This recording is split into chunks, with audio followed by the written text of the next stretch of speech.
నమస్తే, welcome to our channel. నేను మీ Shalini. YCP హయాంలో జరిగిన తప్పులన్నీ ఇప్పుడు ఒక్కొక్కటి వైసీపీ నేతల మీద కేసులు అయితే వెంటాడుతూ వస్తున్నాయి.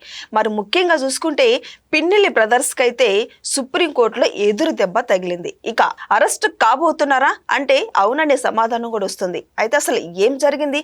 ఇలాంటి అంశాలన్నీ చర్చించే ముందు స్టూడియోలో ఉన్నారు ప్రముఖ రాజకీయ విశ్లేషకులు అడుసుమల్లి శ్రీనివాస్ గారు ఉన్నారు. వారిని అడిగే విషయాలను తెలుసుకునే ప్రయత్నం చేద్దాం. నమస్కారం సార్. నమస్కారం అండి. సార్, ముఖ్యంగా మనం చెప్పుకోవాల్సింది ఏంటంటే జంట హత్య కేసుకు సంబంధించి పిన్నెల్లి బ్రదర్స్కి ఇద్దరికి కూడా సుప్రీంకోర్టులో ఎదురు దెబ్బ తగిలింది. ఎందుకంటే వాళ్ళు ముందస్తు బెయిల్కి వెళ్తే కొట్టేశారు.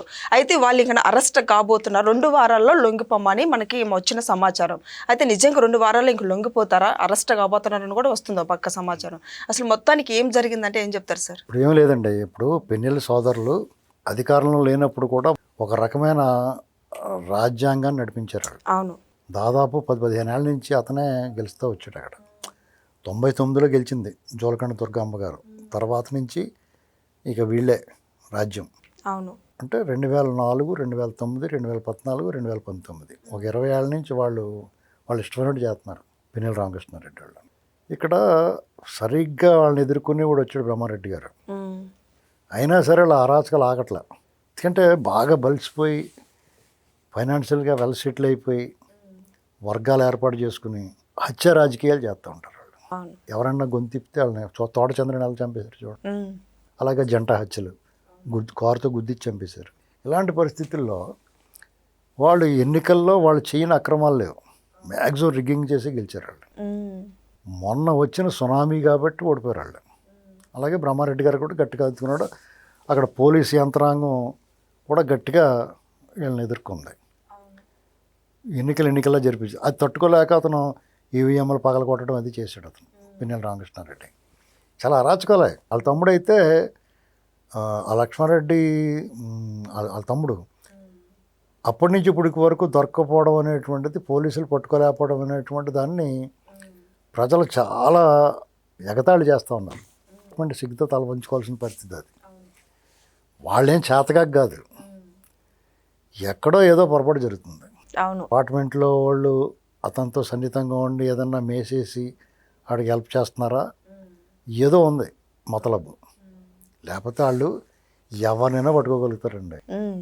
అర్థమైందండి. పోలీస్ గురించి ఎవ్వడో తక్కువ అంచనా వేయకూడదు. వాళ్ళు మనసు పెట్టి అది సాధించాలనుకుని ప్రయత్నం చేస్తే ఆనెస్ట్గా వాళ్ళ వల్ల కానిది ఏమీ ఉండదు. ఇలాగ ఏదైనా వైఫల్యం చెందారంటే మొత్తం మీద అక్కడేదో బొమ్మ తేడా ఉందని అర్థం. చివరికి పోలీసు వ్యవస్థకే సవాలుగా మారిన ఈ సోదరులు ఇద్దరు రామకృష్ణారెడ్డిని అరెస్ట్ చేశారు. తర్వాత బెయిల్ వచ్చాడు.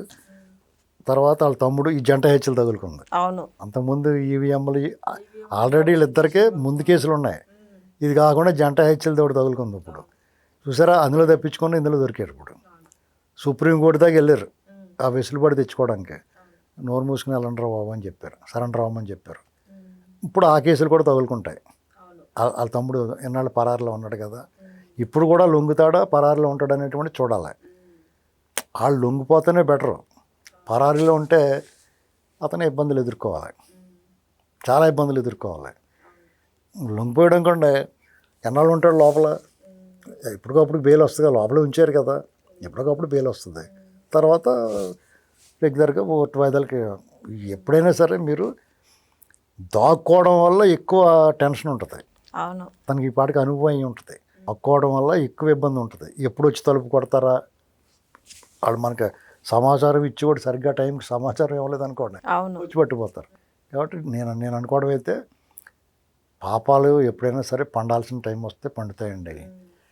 ఈ రోజుల్లో ప్రభుత్వం ఒకసారి వీళ్ళ మీద దృష్టి పెట్టినప్పుడు వాళ్ళకి పోలీస్ బాసులు అందరూ కూడా ఈ కేసు కొలిక్కి రావాలి, వాళ్ళకి అవమానం వస్తున్న, వాళ్ళకి అవమానాలు ఎదురవుతున్నప్పుడు జనం వాళ్ళని విక్రిస్తున్నప్పుడు ఎందుకు ఊరుకుంటారు వాళ్ళు? అవును, ఖచ్చితంగా వీళ్ళ మీద చర్యలు ఉంటాయి. ఈ రాష్ట్రంలో అన్ని నియోజకవర్గాల్లోనూ వైసీపీ వాళ్ళ మీద ఇదే బాపతో. కేసులు లేకుండా నేరాలు చేయకుండా ఉన్నవాళ్ళు చాలా తక్కువ మంది ఉంటారు అందులో. మిగతా వాళ్ళందరూ కూడా ఏదో ఒకటి తప్పు వాళ్ళు చేయకపోయినా, ఉద్దేశం లేకపోయినా జాయిన్ చేయించాడు వాళ్ళ చేత తప్పులు. వీళ్ళైతే హ్యాబిచువల్ అఫెండర్స్. వీళ్ళు నేరస్తులు మామూలుగానే, వాళ్ళు ఉద్దేశపూర్వకంగానే చేస్తారు ఈ నేరాలు. అన్ని అవలక్షణాలు ఉన్నాయి వీళ్ళకి. కాబట్టి ఎట్టి పరిస్థితుల్లో వాళ్ళు లొంగిపోవాలి వచ్చి రామకృష్ణారెడ్డి లొంగిపోతాడు. ఎందుకంటే ఆల్రెడీ ఒకసారి వెళ్ళి వచ్చాడు కాబట్టి గొడవలు చూసుకుని వచ్చాడు అన్నీ. అవును. రారా తమ్ముడు పర్లేదు బాగానే చూసుకుంటున్నారులే మనల్ని అని చెప్తాడు. అంతగా కాకపోతే నెల్లూరు జైలు అడుగుదాం, రిమాండ్ అక్కడ ఏమందాం, మన అక్కడ బాగుంటుంది, మన వాళ్ళు ఉంటారు అక్కడ అనేది చెప్తాడు. నేను లొంగిపోవచ్చు అనుకుంటున్నాను నేను. ఎందుకంటే బయట తోక్కోవడం కష్టం అండి. దాదాపు సంవత్సరం అయిపోతుంది అతను. అప్పటి నుంచి పరారిలో ఉన్నాడు. పోలీసు వాళ్ళు కూడా ఇన్నాళ్ళు వాళ్ళకి సవాల్ అది, వాళ్ళకి అవమానకరం అది. వాళ్ళు నిజంగా కష్టపడి పని చేస్తారండి పోలీసులు. వేళాపాళ ఉండదు వాళ్ళకి.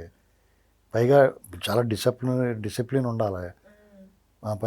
ఆ బాస్ అలాంటివాడైనా సరే వాళ్ళకి ఎస్ బాస్ అనాలి, వాళ్ళు చెప్పింది వినాలి. నిజాయితీగా పనిచేద్దాం అనుకుంటే వాళ్ళు బాస్ చదివినాడు కాబట్టి చేయనివ్వడం.